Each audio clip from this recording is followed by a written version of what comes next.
Vértice TV, con el alto auspicio de Universidad Austral de Chile, presenta La Entrevista con el periodista Juan Osvaldo Mora. Queda ya muy poco para las elecciones de gobernadores regionales. La segunda vuelta, claro está, bien sabemos, la primera se realizó ya en esta mega elección que tuvimos semanas atrás. Y por cierto, una de las situaciones que debería llamarnos más la preocupación es que vaya gente a votar. Y por lo tanto, es eso para legitimar, por cierto, un proceso que por vez primera tendrá a representantes elegidos por la comunidad para definir los lineamientos de una región, de lo que significa el financiamiento, por ejemplo. Ya desaparece, bien sabemos, la figura del intendente, se crea el gobernador de la región y también queda una figura que es un delegado presidencial, una especie de representante del gobierno para todas las regiones de nuestro país. Y tenemos de invitada a una mujer que es de esta zona, que estuvo justamente de encargada y delegada presidencial para el tema Chaitén. Usted se recordará, Paula Narváez la tenemos acá, que es la candidata en esta oportunidad del Partido Socialista, del PPD, del Partido Liberal y del Nuevo Trato a la presidencia de la República. Precandidata podríamos hablar. Y llegó a la zona, a la región, porque está recorriendo Chile para apoyar precisamente a los candidatos a gobernador regional de su sector. En este caso, en la región de los Lagos, Patricio Vallespín. Paula, partamos por lo más básico. Justamente lo que es esta elección más cercana, lo que tú andas haciendo precisamente, ¿cómo la visualizan ustedes, entendiendo que hay varias partes en que se está desarrollando una segunda vuelta? Bueno, primero un gusto saludarlo nuevamente, Juan Osvaldo, y a todas las personas que nos ven a través de Vértice TV, y decirle que, claro, la elección de gobernador regional consideramos que es un hito importante. Primero porque hay que recordarle a las personas, ¿no es cierto?, que por primera vez estamos eligiendo de manera directa a los y las gobernadoras regionales, y esto marca sin duda una diferencia muy importante para quienes creemos en la necesidad de que los territorios, de que las regiones se desarrollen desde dentro, que sea justamente el territorio el que pueda definir las áreas principales de su estrategia de desarrollo. Creemos que es un puntapié inicial, mire lo que le digo, un puntapié inicial, no un punto de llegada, sino que una manera de iniciar un proceso de profunda descentralización en el país. Sabemos que los gobernadores regionales hoy día por ley tienen acotadas competencias, y por lo tanto el desafío es cómo ampliamos esas competencias para que realmente sea una figura que pueda definir los destinos del territorio. Y bueno, en el caso de la región de los Lagos, estoy acá para apoyar la opción de Patricio Vallespín, a quien conozco porque me tocó trabajar con él directamente en la Intendencia Regional, y creo que claramente es una opción, la mejor opción para la región. Fue el jefe incluso, Fue ¿no? mi jefe, Patricio Vallespín, cuando fui directora regional del CERNAM y también secretaria regional ministerial del Trabajo. Hicimos un gran equipo con Patricio, él fue una persona muy transversal, construyó un equipo muy cohesionado, hicimos grandes cosas para la región, tengo los mejores recuerdos, y estoy segura que además su paso como diputado de la zona también le entregó otras herramientas que le permiten enriquecer lo que va a ser su gestión como gobernador. Paula, decías bien, puntapié inicial de este proceso. Algunos creen que hay muchas expectativas que pueden ser hasta poco reales, porque efectivamente Chile es un país centralizado, sin duda. Tenemos una cultura de que todo ocurre en Santiago, todo se decide en Santiago, y en nuestras propias regiones además también son centralizadas. Con respecto a Chiloé, Puerto Montt es la gran capital, todo se hace en Puerto Montt, aquí se decían muchas cosas, etcétera, etcétera. ¿Cómo cambiamos esa cultura? Efectivamente, bueno, hay cambios que hay que hacer desde el punto de vista institucional, otros desde el punto de vista legislativo y otros desde el punto de vista de las prácticas administrativas. Es decir, son distintas dimensiones que tienen que apostar hacia un objetivo común. Desde el punto de vista legislativo, nosotros directamente creemos que hay que aumentar las competencias del gobernador regional y reducir las competencias del delegado presidencial. En nuestra propuesta de gobierno dejamos al delegado presidencial a cargo de algunas funciones que hoy día hace gobierno interior, como por darle un ejemplo, extranjería, ¿no es cierto? Pero aumentamos las competencias en materia financiera, definición de recursos y también de atención de servicios públicos a la figura del gobernador regional. Queremos construir además una nueva subsecretaría de desarrollo territorial que tenga una lógica distinta a la que hoy día tiene la Subdere, porque la Subdere tiene una lógica mucho más, le diría yo, más que de acompañamiento a la región, es una suerte como de fiscalizadora de la región. Claro.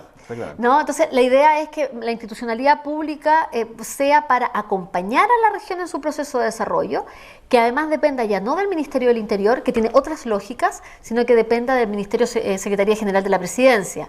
Eso es parte de nuestra propuesta, como al mismo tiempo la modificación del Fondo Común Municipal para abordar lo que usted dice, que la centralización se reproduce a nivel regional. Entonces, ¿cómo apoyamos a los municipios para que sean espacios también de definición? Junto con eso, presupuestos participativos que le entreguen a las comunidades mucha mayor capacidad de decisión en sus propios proyectos y definiciones. Entonces hay medidas de carácter legislativo, creación de institucionalidad y también cambios en las prácticas locales para entregar mayor poder a las regiones. Ahora, hay señales sin duda que puede que tengan o no importancia para algunos. Acá en la región de los lagos, bien sabemos, conoce bien el edificio de la Intendencia, el intendente está en el tercer piso, donde todo el mundo sabe que es la oficina, podríamos decir, de quien manda el edificio, de quien está en torno. Y el gobernador regional va a estar en un primer nivel. Todo el mundo pensaba que a lo mejor esas iban a ser las oficinas del gobernador regional y el delegado presidencial iba a estar en otro lado. Pero sin embargo van a estar ahí donde funciona hoy día una seremía. Son señales, insisto, puede que no tengan ninguna relevancia para algunos, para otros tienen mucha relevancia. Pero esas señales, ¿cómo las interpreta desde el punto de vista de alguien que pretende ser presidente de la República, pero que además inició su carrera política en regiones? Yo me siento muy identificada con las regiones en general y con esta región en particular, y conozco muy bien ese edificio y entiendo además perfectamente que genere no solo una suspicacia, sino que una interpretación, ¿no?, de cómo se va a ejercer el poder en la región. Y yo creo que aquí no podemos ir con medias tintas. O sea, si realmente estamos diciendo que las regiones tienen que tener más poder, entonces la figura del gobernador regional, que es electo por soberanía popular, tiene un poder que se lo otorga a la gente, no es un designado, ¿no? Y por lo tanto es un cambio de lógica completamente, y ameritaría, ¿no es cierto?, que tenga el espacio, digamos, principal para el ejercicio de sus funciones. Creo que eso demuestra, no solo es un tema de carácter simbólico, sino que demuestra un compromiso con qué es lo que queremos empoderar en la región, ¿no? Me parece a mí, por lo tanto, que lo consistente sería entregarle al gobernador regional la envergadura y que significa, ¿no es cierto?, también cómo se ocupa el espacio público. Claro, las señales que puedan estar en torno a lo no necesariamente legislativo o... Exactamente, pero es una señal importante en el ejercicio del poder político. Ahora, Paula, en el ámbito ya nacional, después de que lanza la candidatura, que generó evidentemente sorpresas en su sector... También para mí, le quiero decir. Porque además venía allí ungida, si pudiéramos decir, de la propia expresidenta Bachelet, etcétera, genera una expectativa alta. Sin embargo, bueno, probablemente algo ya se referido a las encuestas, genera una expectación en el mundo de la opinión pública, pero luego las encuestas no ha logrado despegar la candidatura. ¿Por qué? Porque hoy día incluso Yasna Proboste, que ha dicho que no es candidata aún, incluso le mandó un mensaje, no hay que ponerse nervioso frente a un emplazamiento de estos últimos días, sin embargo ella está marcando una ubicación importante, siendo...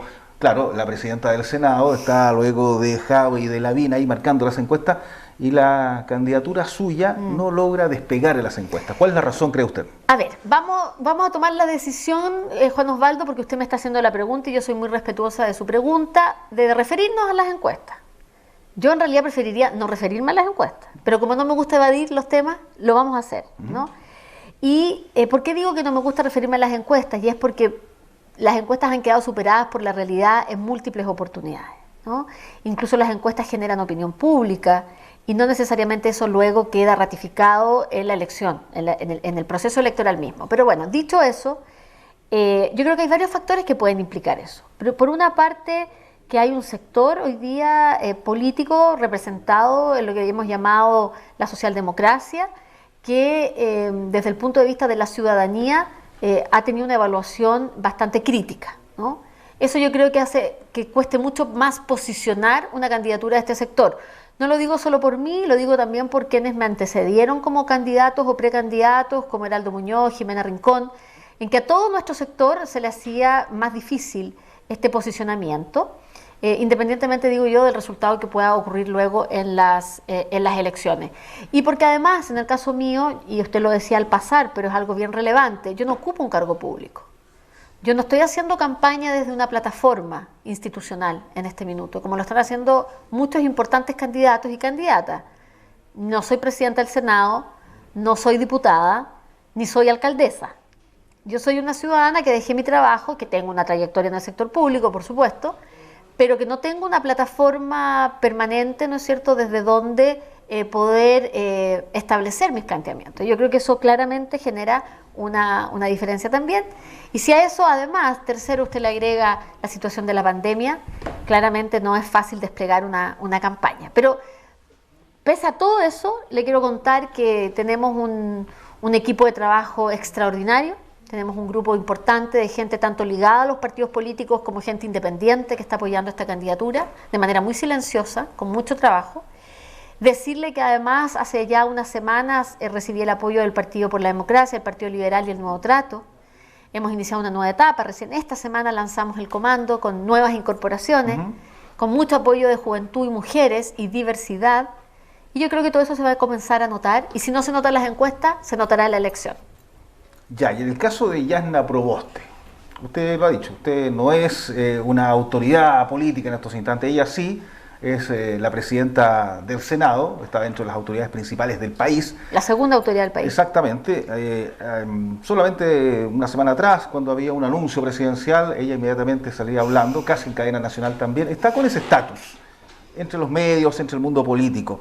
¿Debe definir su candidatura si es o no justamente candidata a la presidencia? Bueno, yo creo que justamente lo que yo le decía ayer a Yasna, que por supuesto no tiene nada que ver con nerviosismo, sino que tiene que ver con la necesaria, creo yo, definición de cara al país de este sector que hoy día está como en la nebulosa y que yo creo que para las pretensiones legítimas que tenemos como sector político no es funcional a nuestro propósito. Yo creo que necesitamos de cara al país mostrarle al país una opción hoy día definida de si vamos a ser dos candidatas llegando a primera vuelta o si vamos a ser una candidata llegando a primera vuelta en una definición previa a través de una primaria ciudadana. Pero para que eso ocurra, la democracia cristiana tiene que clarificar esa situación. Entonces mi llamado en realidad es a que, pensando que el tiempo corre, podamos tener esa definición lo antes posible. ¿No le gustaría que ambas llegasen a la primera vuelta? Es que yo creo que no es funcional al propósito. Yo he estado porque evitemos la fragmentación el máximo posible y que aquí el camino propio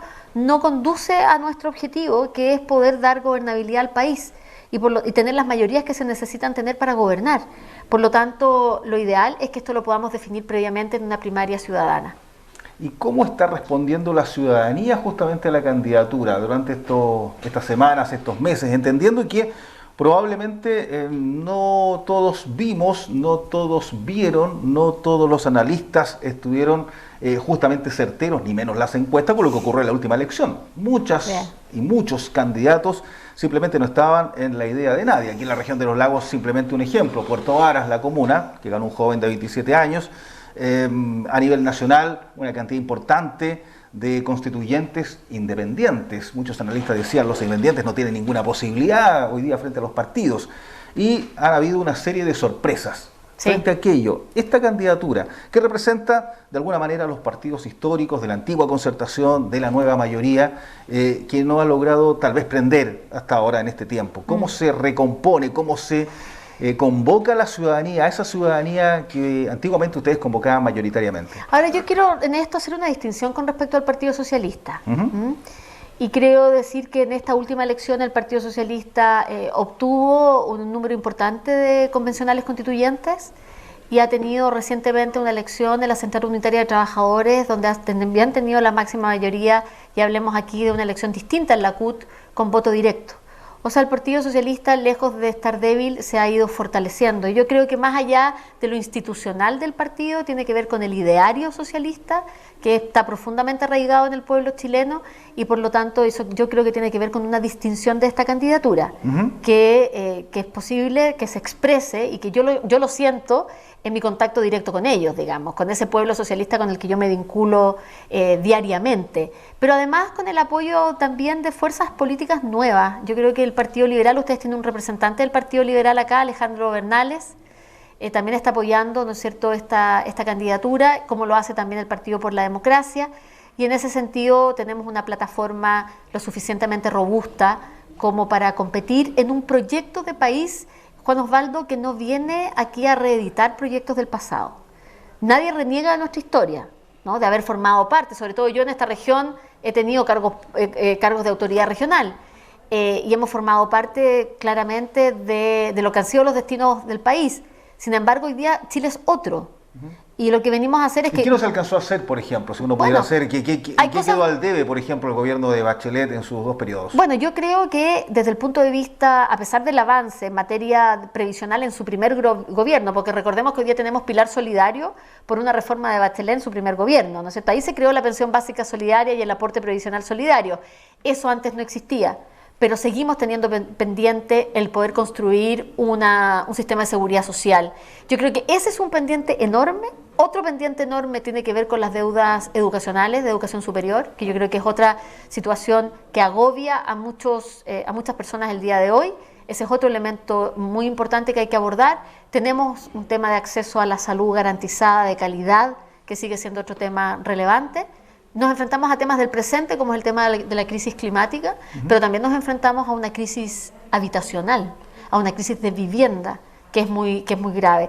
Y a eso agréguele además todo lo post-pandemia, que va a significar un gobierno muy activo en reactivación económica y empleo, que va a ser uno de los pilares de mi gobierno, que reactivemos empleo y economía, y especialmente el empleo de las mujeres. Paula, durante estos días recientes, durante esta jornada, incluso se han anunciado ya por parte de parlamentarios de sectores absolutamente distintos, alguien de derecha, alguien como Pamela Giles, que hay que retirar el 100% de los fondos de las AFP. Ya sabemos, han habido 3 retiros de un 10% cada uno. Y Pamela Giles ha dicho derechamente, es para que el sistema desaparezca. Eso tiene una posibilidad real de que así ocurra, con más retiros o con el 100% de los retiros. Usted fue Seremi del Trabajo de esta región de los lagos. ¿Qué tan relevante es aquello que ocurra? ¿Cómo se enfrenta el futuro previsional de los chilenos? ¿Qué se crea frente a la desaparición de las AFP, por ejemplo, si es que llegase a ocurrir? Que eso está pasando en estos momentos probablemente. A ver, yo creo que en esto tenemos que ser sumamente serios y serias. Lo primero es decir que el sistema de AFP no es posible que continúe, ¿no? Es decir, las AFP, tal como las concebimos el día de hoy, van a desaparecer. Eso es una realidad. Y yo como futura presidenta lo tengo muy claro y forma parte de mi programa de gobierno también. Ahora, eso no significa que desaparezcan los ahorros previsionales, que son 2 cosas distintas. Una cosa es que uno pudiera decir, voy a hacer un ejemplo, no me tomen literal, es un ejemplo. Decir, una cosa es terminar con las concesiones, otra cosa es terminar con las carreteras, ¿no es cierto? Sí, claro. Son 2 cosas diferentes. Esto es lo mismo, vamos a terminar con las AFP, pero no podemos dilapidar los ahorros previsionales. Entonces, ¿qué es lo que proponemos nosotros?